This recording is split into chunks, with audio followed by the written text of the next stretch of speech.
All right, welcome everybody to Huddle this week. We got a lot to talk about, but hey, it's good to see you guys. Debbie Bauer, who's down in St. George, everybody, and a new addition to Berkshire Hathaway. So welcome, Debbie. Good to see you. Glad you're part of the family. Thank you. Glad to be here. Yeah, we're glad to have you. She's working with Bob Richards, everyone. So they have a great team there. So. And it's good to see some other faces on video today. Hey, Jackie, how are you? Welcome. It's good to see you. Haven't seen you for a while, so good to see you. I see Steve Chen is driving. Be careful. I will. All right. Hey, we got a lot to talk about. Let me give you the rundown. Mike and I were doing a little debrief this morning. So I think we need a little legal reminder about an important issue regarding legal advice. So I thought we're going to talk about that. And then we're breaking down the buyer presentation. Decided to take the standpoint of what if I only have 5 minutes because I'm about ready to show a house and it's now September of this year. And how am I going to handle that if I only have 5 minutes? And it's short. You know, and I get ideally if we all had an hour, we'd just sit everybody down. We'd do a really, good in-depth formal presentation of buyer services. We'd certainly go through the buyer guide, maybe even page by page, but that's just not going to be realistic most of the time. Everybody agree with that? Yeah, it's not going to happen as much as we would hope. It's going to take time for us to shake this out. There's still a lot of misunderstandings out there. From people about what buyer agency is and commissions in general. They've read headlines, and a lot of those are inaccurate. But Mike, let's start off with this legal advice issue. Didn't we have a question for everybody to pose? Do you want to pose that question, Mike? What the how we're coming at this? What that question was? Yeah, I think our question was, well, I don't know if we're taking the negative of the question, like which documents which documents do not that you use on a regular basis, which documents do not, no, hold on. It's better this way. Which documents do give warnings that or advice that we don't give legal advice? Which documents do you use on a regular basis give a disclaimer that we do not give legal advice? So hit the chat, everybody, if you can. If you're where you can hit the chat. Think about this. How many documents do we have that say we do not give legal advice? Just let's see what we can come up with. How many can we name? Hey, and Colton, it's good to see you, man. Tara says the listing agreement and the buyer agreement. Kimberly says seller's disclosures and the buyer broker. Leah, agency agreements. Feels pretty good so far. So far, we're missing a pretty good one. Anybody else want to take a guess? We're missing okay, Jackie, nice job. That was the good one I was thinking. Good job. All right, Leah got that one too. Lead paint, there we go. We do not give legal advice. Mike, do you want to pull those up really quick and show where they are? Yeah, you bet. You bet. I need some screen sharing ability there, Joe. All right, while you're doing that. How is that even possible? You are a co-host. Oh, you know what? It was a disclaimer about you're sharing your computer sound and do I want to interrupt it or something. Never mind. We're good. All right, you should be looking at the buyer due diligence checklist. Is that the first one? That's right there in the middle. You can see that it says neither the company nor its agents are trained or licensed to provide buyer with professional advice regarding the physical condition and any property or regarding of any property and regarding legal or tax matters. So we get that one right off the bat. It's really the first sentence or second sentence in the buyer due diligence checklist. We do not give legal advice. We're not licensed to do so. We are not trained to do so. So we don't give legal advice. And here's why am I bringing this up is today, because this last week, we have had a lot of questions that the brokers have fielded, I have fielded, and Mark, our attorney, have fielded. And either it's a unit discussion or, group discussion, or one of us, helping out with. The issues have been things like encroachments. Is that legal? How do we handle this legal matter? First rights of refusal that are customized language that might be needed. Things like, do I need to disclose a low radon test? So I had a radon test and it's lower than the action level. Do I have to disclose that? So as crazy as this all sounds, it's all in one bucket. What is it? It kind of sounds like legal advice, doesn't it? So we have to be very, very, very careful, really, really hit this one home, and you got to be repetitive. I hope some of you right now are going, oh my gosh, really? This? If you are, then you get it. But if you're answering these questions because we're tempted to want to help somebody in these areas, and we have the resources and we have the answers, and then we're turning around giving these answers without this disclaimer, then we're out of bounds. So often we'll say, like, for example, one of the cases, you need a first right of refusal. That sounds like that might be an option for you. However, we can't give you legal advice. You need to run that by your attorney. Will you write the language? No, we cannot write that. You should have your attorney write that. And so often that's where we are going to end up with these things. There's rare occasions where we can produce a document that would be protective of the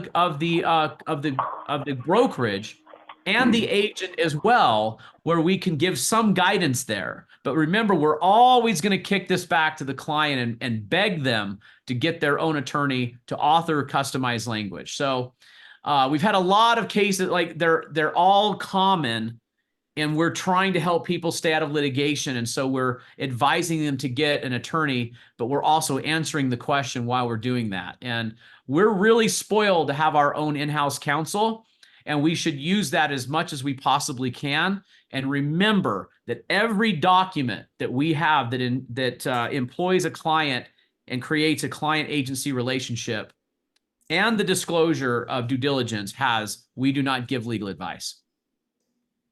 So just want to remind everybody of that make sure that you're being overly repetitive. Real quick here, I just wanted of note. Yeah. The buyer due diligence checklist, right in the middle, they are attempting to draw your attention to an all caps and bolded sentence. Buyers advised not to rely on the company or any agents of the company for determination regarding the physical or legal condition of a property. It's spelled out plain as day for them, but I would guess that a fairly large number are probably not reading a lot of this. The bottom line. Really, ideally, wouldn't it be great to have a highlighter and just make sure you're highlighting these things for people? I know sometimes these are done over conversations, or we're sending these documents, we're having, phone presentation of these documents. I understand that. It would be really great to highlight some of these things and bring these things forward. Yeah, it's and we had some really interesting cases this week. Our agents are all busy. You guys are very busy as a whole, and there's a lot of unique cases that are being brought forward, and frankly, it makes my job very fun. I think I can probably speak for Mike and Sharon and the rest of the brokers that we really enjoy the deal doctoring side of the business. We recently had a case where we uncovered a 1942 document that had racist comments inside of the document as a restriction of those who could live in the neighborhood. And yet we were trying to determine if the rest of the language inside of this document was enforceable related to height of building requirements. So inside of an very old document had racist comments, and then inside that it had a height restriction on building, and that was really interesting discussion. And I think we gave the client very good advice on this, and we were very protective of our own clients' wishes. We didn't want to overburden the property itself with too many restrictions to lower its value. And yet we wanted to be compliant with an old document, even though some of that document's not enforceable. And I like, Mark's take on this. You guys remember the issue? Do you remember the concept of severability in a contract?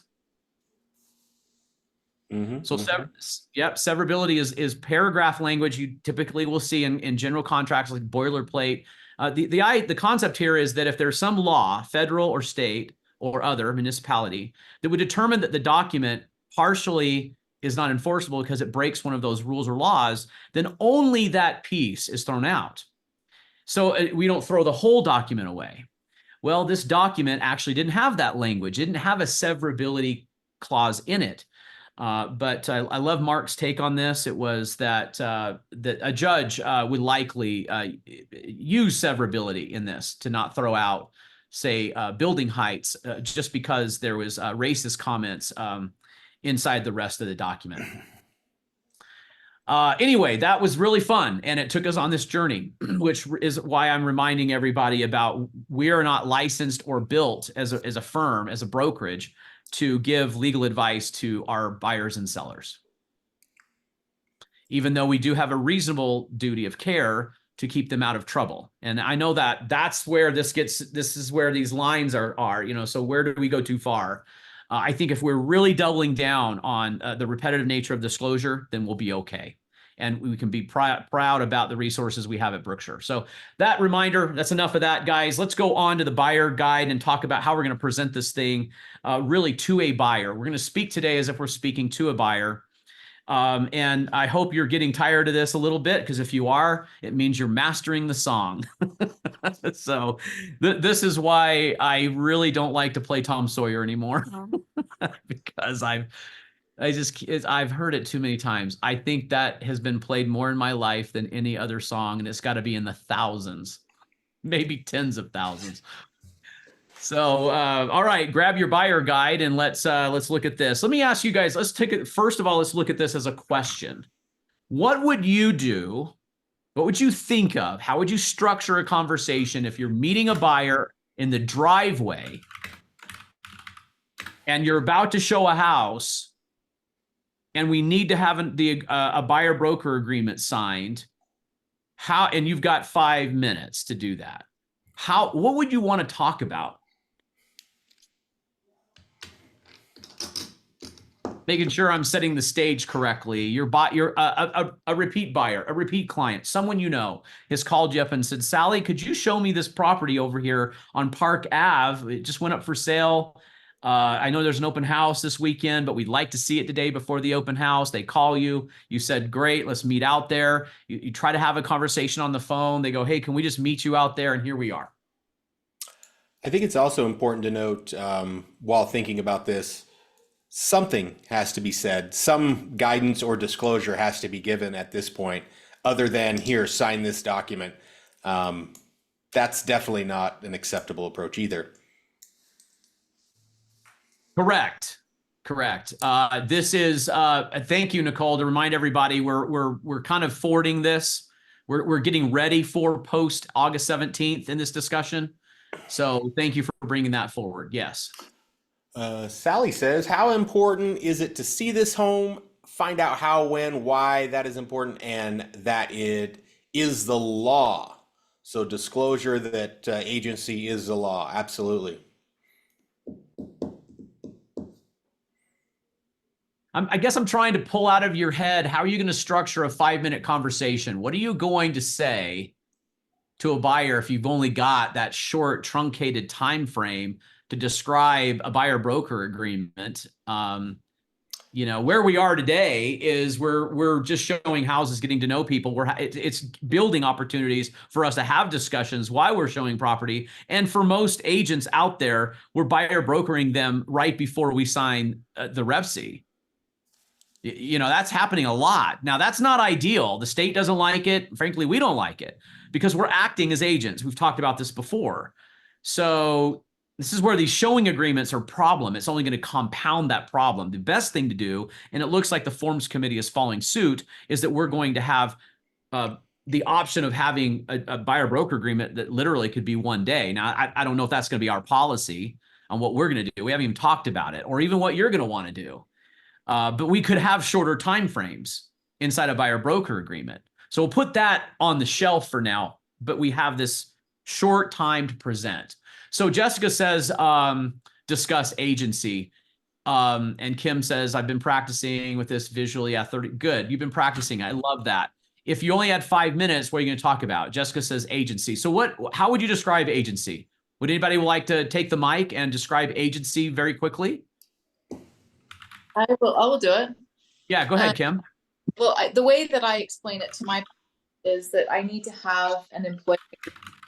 So agency is my employment agreement that you're hiring me as your agent and that we're going to be working together, you know, as long as it takes to get you what you need. That's kind of how I explain it. Great. Good. Anybody else? Thanks, Kim. Hey, it discusses your duties and responsibilities, not only yours to them, but theirs to you. We can talk about that quickly before we go in and how I get paid. Okay, so what their obligations are to you, what yours are to them, and then how you get paid. And I really like we've got to talk about how we get paid. It's not the most important thing, but it is a huge factor because that's on their minds. How does this work? Like, what's my obligation to you as far as how you're going to get paid? What am I going to, have to pay you essentially?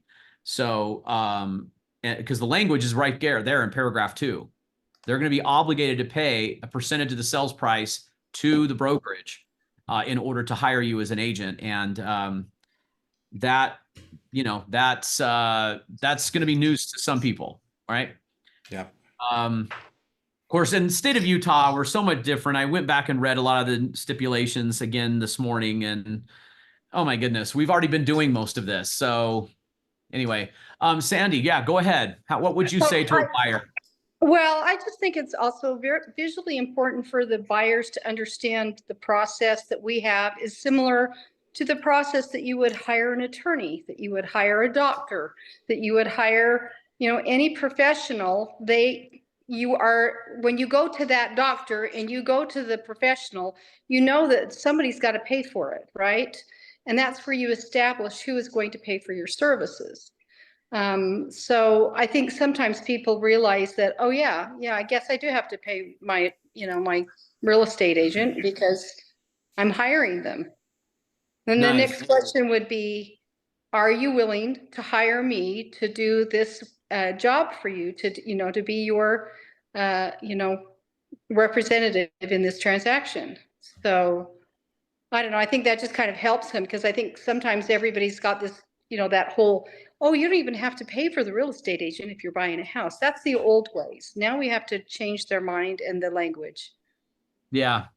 Yeah, I love it. I think that's spot on. I hope you guys are taking notes. That's the best way to internalize this stuff is pull out the gems of what everybody's saying and presenting and then come back and rehearse it later. Let me inject something. I think there's a mentality here that you have to begin with. You have to begin with, why is it beneficial to them? So we've already talked about how am I getting paid, their obligations to us. We've got the ingredients in the stew. What goes in first? What's just the most important thing is what's the benefit for them. So what I would do is say, if I'm engaging a buyer, say, I'm so excited to show you this home. This looks great, you guys. And I talked to you about on the phone.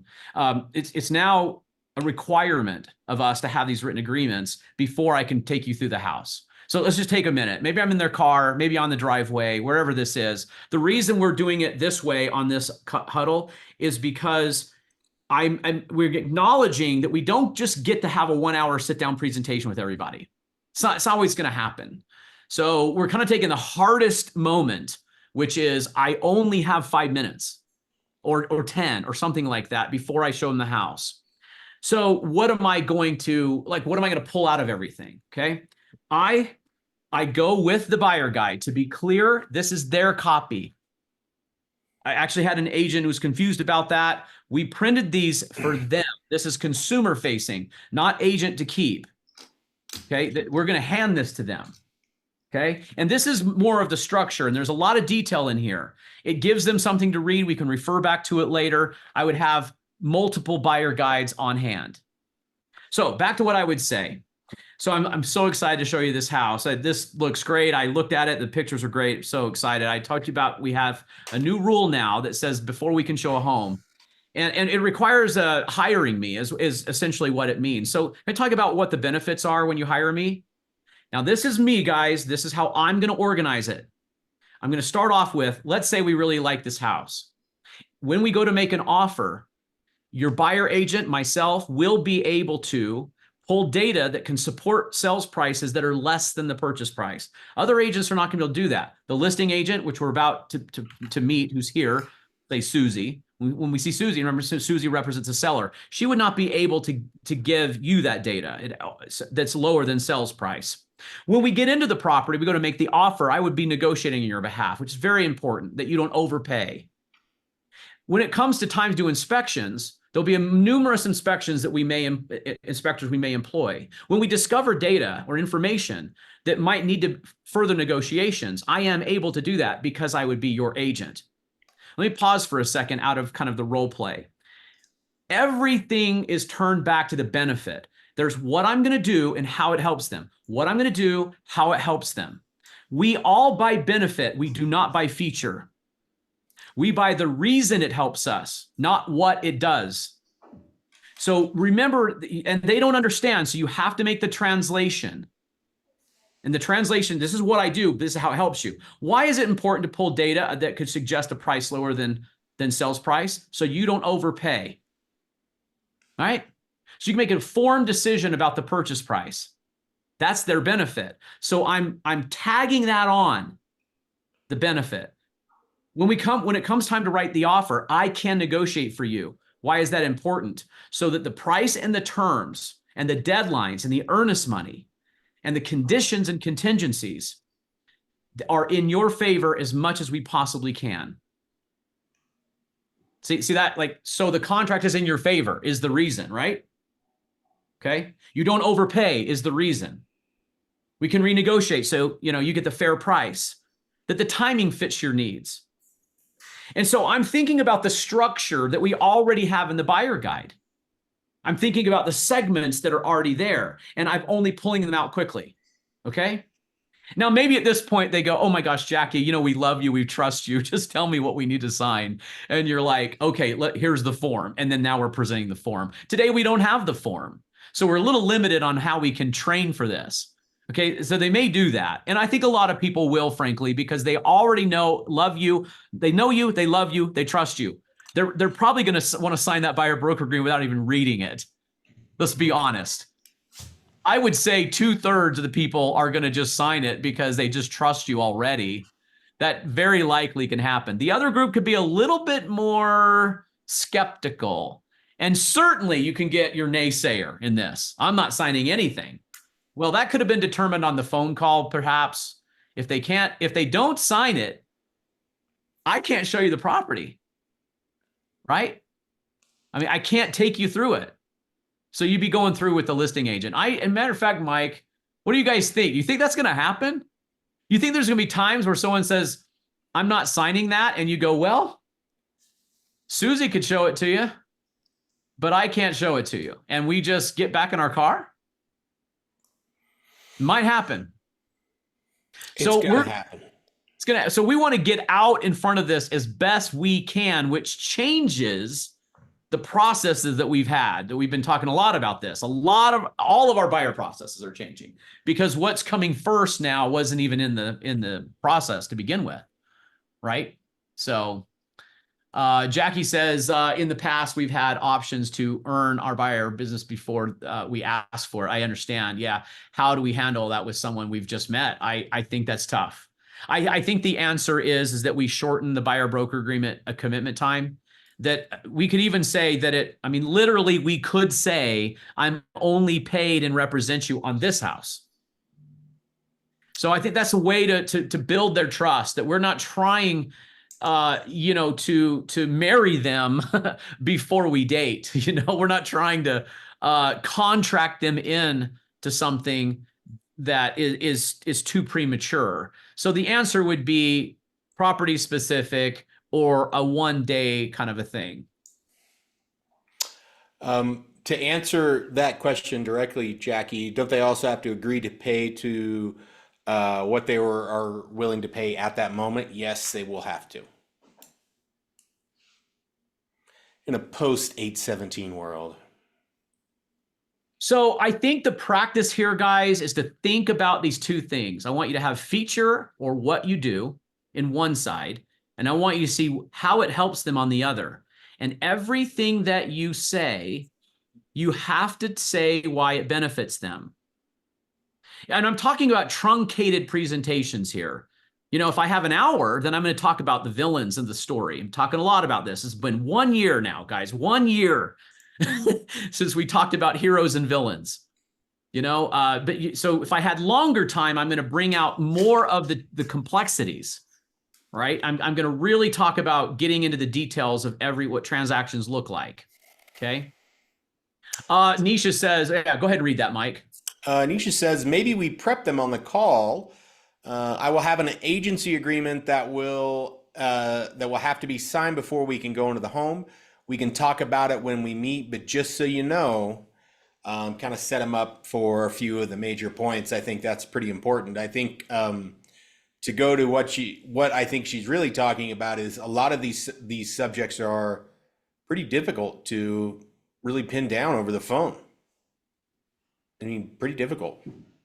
What we're talking about, I think being in person would be much easier to discuss these things.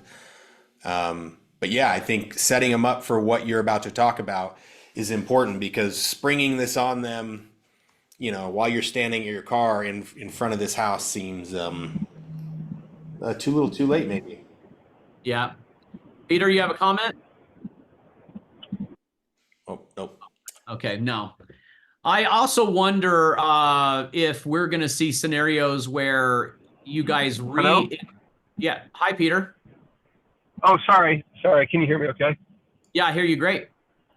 Hey, so I do have a question just really quick. So obviously our agency agreements stipulate exactly what we're getting paid, which is 3%. So as far as the explanation goes to that potential buyer you've just met about them having them sign an agency agreement stipulating that they are paying you 3%, when in fact they may not be paying you 3%. So how to go about that in regards to, do we just say, no, it's 3% minus whatever the compensation agreement will allow us to get from the seller? And then you have to turn around and hope the buyer buys onto that, like, hey, but I just signed a contract stating I would pay you 3%, even if the seller is paying me 2%. You know what I mean? Yeah. If it's property specific, you'd have to make a business decision. Okay, let me back up. When you called to set that showing, you're asking the listing agent what's the compensation offered by the seller. Right. Okay, so yeah, so now you have that number. Now you have to make a decision. But I'm talking about in lieu of multiple properties. You're saying, so have an agency agreement prepared for every single property?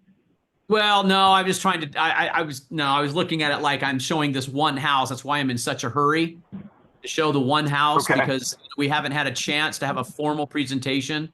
So we were kind of looking at it under that, but to add on, if I've got, 6 houses to show, then I really need to pause that and say, guys, can we meet at my office for a while? Or can I kind of come see you? Can I come to the house? Very much like we would do a seller. We're not going to throw their house on the market until we have a listing presentation, and they're not going to sign documents until they know what we're doing. So, we really need to do everything we can to have a longer, broader, more complex discussion so they understand. Because look, what Peter's bringing up here is that one seller is offering 2 or 1, and we need to get paid 3, and you want to get paid 3. And that now you're suggesting that the buyer is going to make up the difference in cash, or we're going to add it to the sales price. That's what we're suggesting to the buyer. So if we're going to do that, they better understand what they're getting, what benefit they're getting, what value they're getting. Otherwise, they're never going to do that. No one's going to agree to that. And so, you got to first test drive the car before you want to know what the price is. Otherwise, it's just, you're not going to do it. So we do feature and benefit before we do cost. Ideally, right? We don't go cost first. Otherwise, we don't know. I can't shop that way. I'd be like telling all the ladies, because I raise daughters, I'm like, look, it's a $400 dress. And you're like, I'm out. You're like, no, but you haven't seen the dress. I'm like, exactly. But it's $400 dress. And you're like, it better be dang nice. You know, $1,000 dress, it better be nice. But how about this? Try this one on. Wow, this is amazing. What, you look amazing, you look incredible. And then you go, it's $1,000. And they go, ooh, wow, it's worth it. In that order, right? In that order. So, Peter, great injection on that. We will have some, look, new world. We're going to have to confirm all of those showings. We have to confirm the compensation before we show them. We're going to have to confirm that. It's highly inefficient. It's very frustrating, but we're going to have to do that. We're going to need to do that. Okay. Thanks, Peter. Yeah, absolutely. Hey, Will, can I ask a question? Mike? Yes. Who's talking? So, Allison Ream-Snyder. Oh, hi, Allison. There you are. Okay, sure. Go ahead. So my question is, I'm not a big person for verbal. I believe things should be in writing, because I just, an agent who goes, oh yeah, it's 3%. And then you find out it's not 3%, it's 1.5%. Are we not going to have some kind of form or something that we can get from agents that says that we have something in writing that what we believed it was at the time we wrote the offer?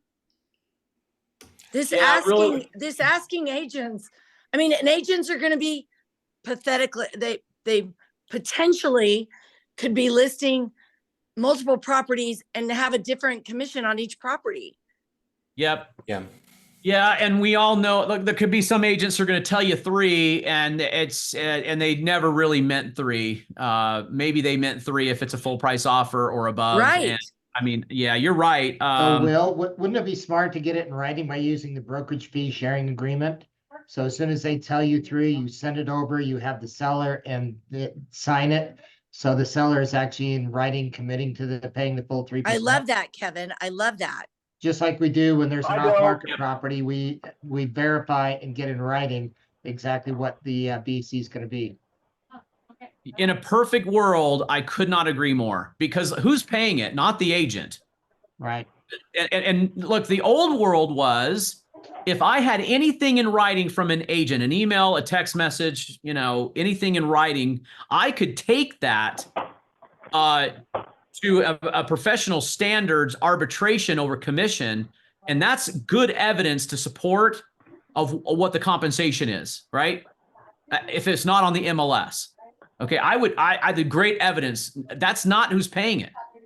The seller's paying it. Okay, so all that is gone. And yeah, and Kevin makes a commitment for Durbin. Great. Okay, thanks on the mute. But Kevin makes a great point. It's the seller paying it. We need their signature, and we need they're the ones telling us what they're going to pay. Well, Debbie Nyson has a comment or question on that. Debbie? Yeah, go ahead, Debbie. Hi, am I unmuted? Yeah, you're good. Hit it. Okay, great. Okay. So this is a real life thing that happened, and I think it's a really good idea. So I'm working with some buyers, and the wife previously was a realtor, so she understands about commissions. And so we got to the point where we were making an offer, and they have a lender, and she was calling the lender to say, okay, if we offer this, how does that affect our monthly payment, you know, everything. And then she asked me, is there a commission gap? She used that term, commission gap. And I said, well, yes, there is. They're offering 2.5 and we're at, you know, our agreement is a 3. And she said, okay, well, we've got to work that into it. And I just thought that was a great way to describe it, that it's a commission gap.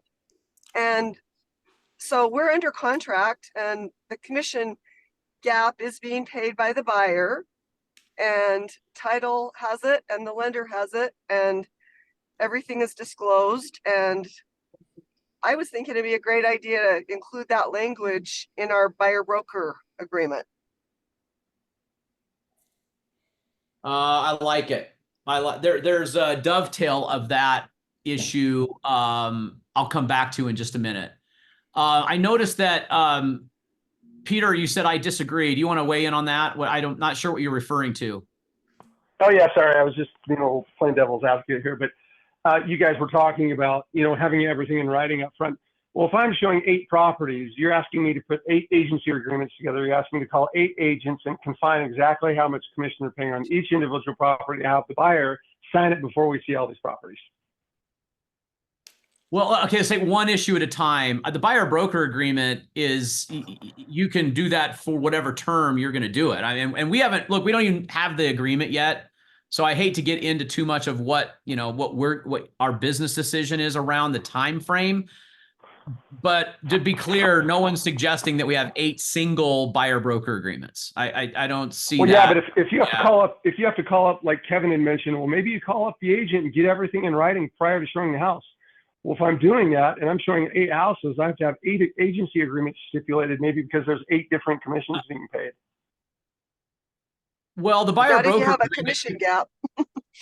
yeah, I think, yeah, yeah. I mean, you could have what we're going to see here is we're going to see a 3% buyer broker agreement, and then we're going to see some sellers who are not 3%. I don't know what percentage that will be, but is there 1 out of 8? If there's 2 out of 8, to use your number, potentially.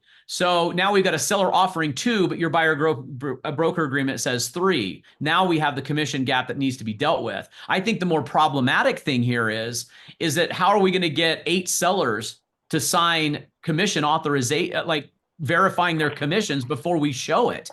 We're going to be blowing up sellers. We're going to be blowing them up because they've got 10 showings today, and that means they need to sign 10 compensation agreements before we show the property. Right. I think that's only when you're going to be making an offer on it. I mean, you're inquiring about it, but before you make an offer, I think you send the brokerage fee sharing agreement over before you send the offer, so that you know that your commission's secured. That you may show a home and they tell your seller or your buyer that they're willing to pay 2.5, but they decide they want to see it anyway. But then you could actually send over a brokerage fee sharing agreement, ask for 3, and see if they'll do it, or ask them to pay the buyer's closing costs with the UAR form. But I think this is all going to get negotiated in the offer and counter offer process, going back and forth. I don't think we're going to be doing it for every home that we show.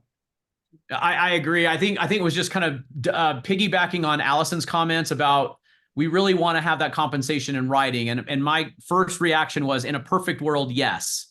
Okay. But in practical speaking, I mean, I would love that to happen, but I'm seeing that compensation verification coming more prior to offer than prior to showing, even though I would love for it to come prior to showing.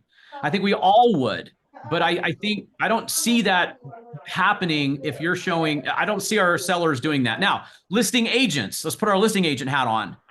If you want to improve your showings, okay, and we're offering 3%, and you're getting 5 requests, then sign them. Sign them. Get these agents in. That was the reason why we're offering it, like really emphasize that, and that we're happy to make an extra effort to verify the commission would be paid at 3. Remember, we're shifting our mindset here. It's not the brokerage offering the BAC. It's the seller only, not the brokerage. Yeah. We got, I think Bob's been wanting to speak for a minute. Okay, go ahead. It's great. Love it. Yeah, I had this situation last night. It's kind of ironic that you're talking about this. At 6:15, I get a call from a neighbor. I want to go see this house. I said, okay, I'll get a hold of the agent in the morning. Is Thursday afternoon or Friday morning better for you? She goes, I don't think you understand. I want to see it right now. Oh. So I called the agent. Within a half hour, we're over there looking at the house. It's underpriced. There's several other clients there. I know it's going to get multiple offers and it's going to go quick. That I think we've got to have a extremely short-term buyer broker agreement. It can have the 3% on it. It really doesn't matter what that percentage is. It's good for 12 hours, 18 hours, 24 hours. And then we can get to seriousness when we know how much the other side is willing to pay or not pay. And then it got even a little more complicated because she needed to sell her house to be able to buy this house. So on the way back, she wants to sell it tomorrow. Yeah, she goes, okay, we've got multiple deals here. I think that you should give me a discount for doing multiple deals at the same time. So that's why I'm saying we've got to have this very short term. Maybe we got it in the car with us. We can get a wet ink signature then at that point that's good for a very short period of time. It expires and then we can get into a real one, and we've got the necessary time to have these conversations with the client. Because what happened last night, absolutely zero chance that that was going to have that conversation before we got in the house. Yeah. Yeah, I feel for you. These are not easy things to do because we're having to have complicated conversations in a world where we're microwave, we're instant gratification. We want to see it now. And sounds like you handled it really well, though, Bob. So, and that is where just this is where the forms committee is going, is we're having options to have the buyer broker agreement to be whatever time frame we want. It theoretically, it could also just be property specific. So it sounds like that's where we're going, but we don't have the form yet, guys. So we're not going to get too far ahead of that. We just know that we have to have a buyer, we got to have something in writing before we show a property. And having a buyer broker agreement is way better than a showing agreement. It's better for the client. A showing agreement is no agency whatsoever. So we're trying to stay away from showing agreements. We're gonna stick with agency as the best way to protect the consumer. Kimberly, let's go to Kimberly. She has her hand up. Thanks. So along these lines, I'm just sitting here thinking what I've been doing kind of the whole way along. I'm just wondering how this is going to change is, we have the conversation, and sometimes they're quick conversations. So I can see the need to maybe make the buyer broker not as long, like not a 6-month buyer broker.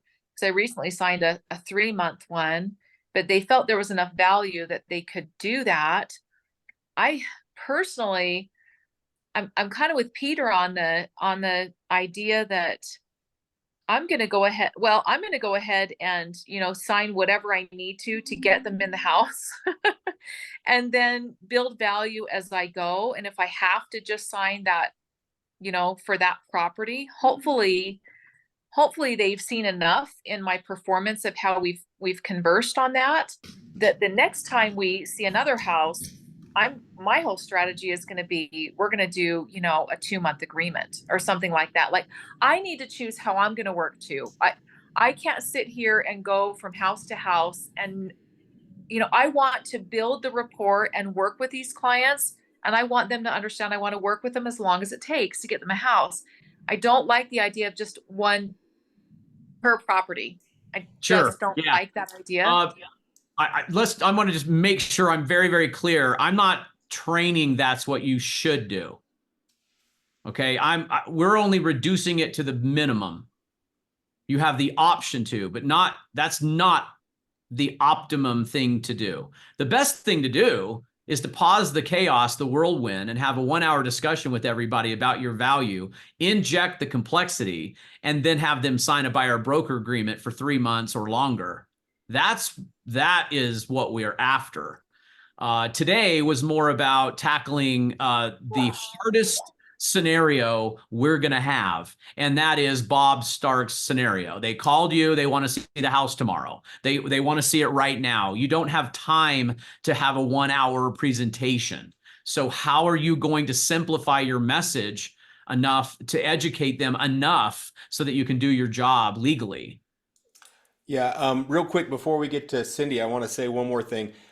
I think we're glossing over a bit of this settlement. One of the key items of this settlement was that the fee is negotiated directly with the buyer, and the implication of that is that the buyer may make different decisions on the houses they choose to see based on what the offerings are.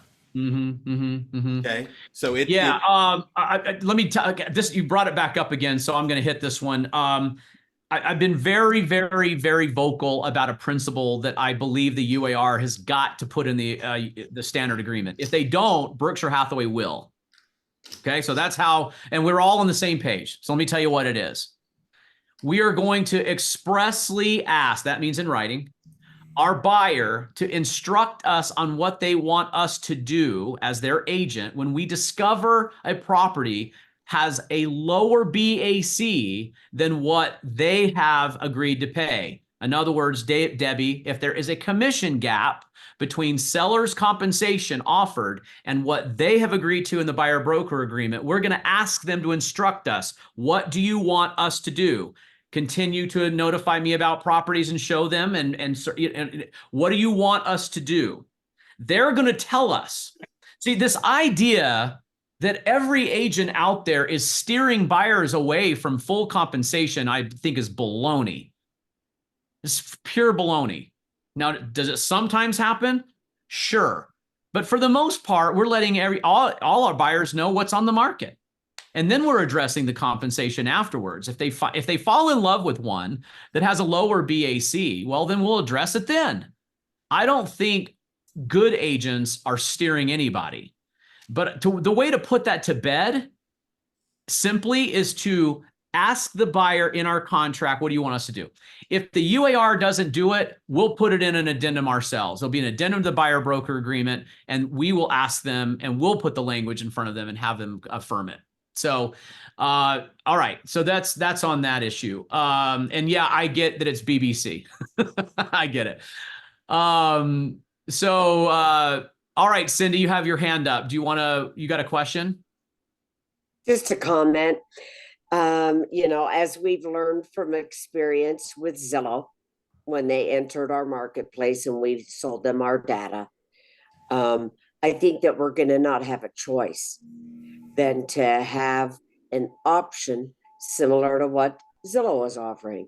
And so if Zillow is offering 7-day deals, then I think we've got to have some kind of a version of that. Because what we know is can't beat Zillow, right? We know that. We've thrown in the flags for that. And so I do believe that I think we'll need a few. That was a lot of buildup. We're going to need a few versions, clearly. But Will, I love that. Let's make a decision now. Let's not wait to see what 253 Bluebell's going to offer. Let's set that scenario. If this happens, that. If that, and to have that in writing, I really like that. Well, so those were just a few thoughts. Back to you. Yeah, great. Good comment, Cindy. Hey, just to confirm, Julie Liver is reading your comment. Some brokers have already shared this form with their agents. Rob is here. Rob, do you want to just weigh in? Come over here and just weigh in on that. Rob is on the forms committee, so let's get it straight from the horse's mouth on where we are with the new buyer broker agreement from UAR.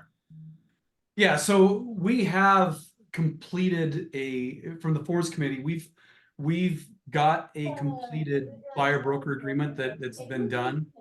It hasn't officially been rolled out. Is it possible that some individuals on the forms committee or a couple of people received some tests? I'm saying it's their own brokerage's form. I'm not saying it's from the UAR. Oh, okay. Got it. Some of the big brokerages have they've already shared the forms that they're going to be using for that. You mean for the commission gap issue or the potential steering issue? Yeah, the commission gap. So basically giving them permission if they are offering under X amount, are you willing to make up that difference? And if not, do you want me not to show you homes that are under this? So basically they won't get in trouble not showing homes. Okay. Hey, that's good news. I mean, the more brokerages who have that, the likelihood is that the UAR will adopt a standard, and we would like that to be the standard. If they're going off and creating custom language, that's still good for us because it means it's more common. We're taking that same approach. If there's a commission gap, we're asking our clients to instruct us what they want us to do. And that completely puts to bed this idea that we're steering any client away from a property just because the compensation is not in line with the buyer broker agreement. But so you're saying we're asking them, do they not want us to, but do we have anything in writing? Because I'd personally like to be covered. I don't want someone just verbally saying, oh, I'm going to make up that difference if they're not offering a BBC. I like the idea of having it in writing that, no, I prefer you not to show anything that is under X%. Yeah, none of the buyer broker agreement forms have gone that deep. They've just said you owe 3%. Right, whatever you buyer brokered them for, whatever the number was in the buyer broker agreement. No one's gone into the scenario. What happens if I discover that the seller is only offering 2? Do you want me to continue forward, or if it's lower or whatever? You're saying no one. Do you mean no one within Berkshire Hathaway? No, UAR has not.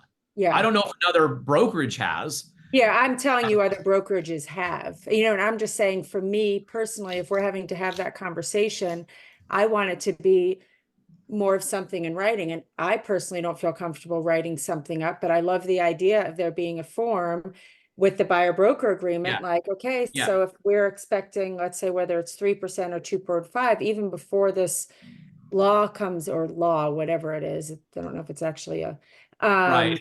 Right. am I covered that, do you not want me to show you stuff that has more of a 2% gap or something? I mean, I love the idea of that being in a line and they actually have to sign it, giving permission Yep. that, yes, please don't. Well, we can build that right into the buyer's agency agreement and have our own Berkshire That's Hathaway right. buyer's agent agreement. That's We right. don't have to wait for UAR to do it. And like you said, if they don't do it, that's probably how we'll do it rather than having a separate form for that. Yeah, and I just want to be clear to everybody, we're not talking about the client making up the pay difference. That's already in section 2. We're talking about what to do about showings. And that's what Right. Julie is suggesting. You're like, what do you want me to do about showings? Take you there, not take you there, inform you, let you know, email you the list, what do you want me to do? And Hey, Bill. yeah. It's Sandy. So Hi, Sandy. one thing that maybe we advise those clients is you have a price range between, say, $500,000 and $800,000 with this percentage of buyer agreement.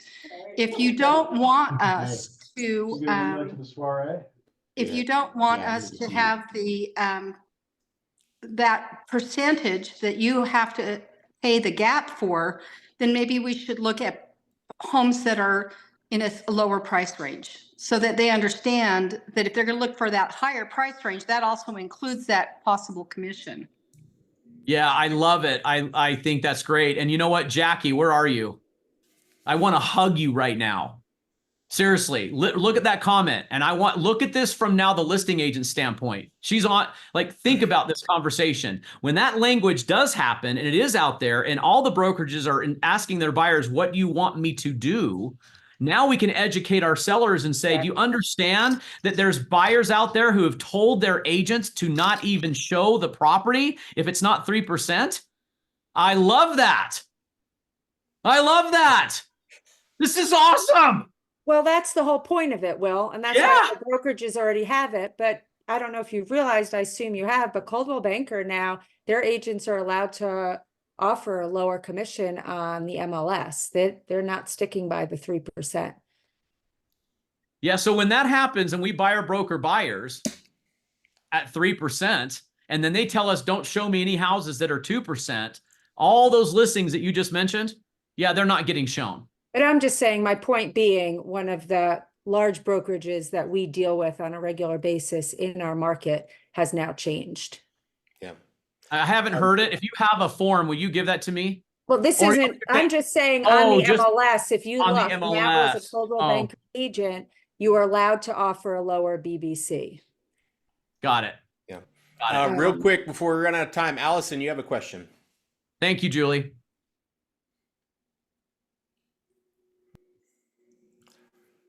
Miss Ream Snyder, take it away.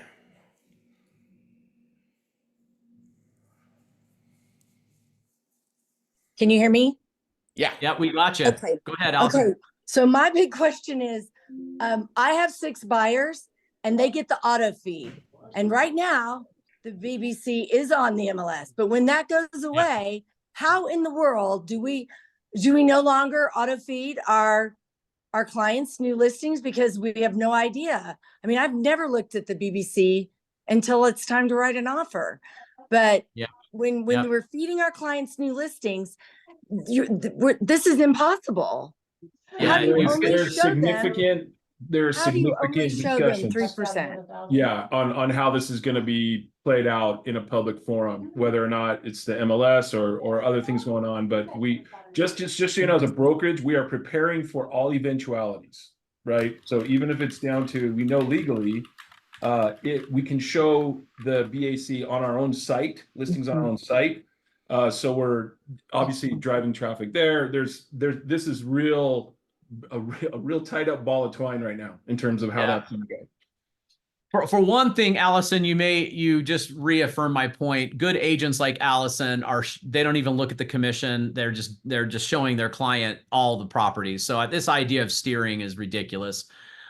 Good people, good agents don't do that. They show every property their buyer wants to see, and they negotiate the commission later when the offer comes up. And to Peter's point, yeah, I mean, it kind of dovetails into this. I think a lot of buyers are going to say, just show me all the properties. We'll deal with the commission later. You know, I think a lot of people will say that. Like, I'd rather know what's on the market, even if the seller is trying to pass that expense on to the buyer and not themselves, or, you know, whatever the case may be. I think a lot of consumers are going to want to just see the house, you know? Yeah, well, I think that's true as well, because what's going to happen right now, does a buyer ever ask you to see a house that's above what they're qualified for? Yes. Yes, and then they say, would you, let's take a look at it, and let's make an offer and see if they'll come down. Let's take a look at it and see if they'll pay the BAC. Right. That's Same right. conversation. It's just the net to the seller, so it becomes negotiated on every deal.